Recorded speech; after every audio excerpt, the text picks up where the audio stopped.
জন্ম নেয় না, সময় তার কিলার বানায়, কিন্তু তুফান জন্ম থেকেই কিলার।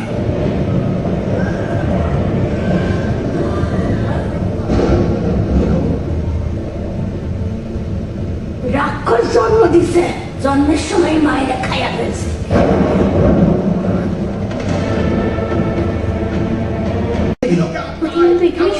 পৃথিবীর বুকে নেই। শিবা, আমি আসছি তোমার জন্য বাঁকা হয়ে শিবা লঙ্ঘন করে ফেলবো। গালিব বিন গনি ওরফে তুফান।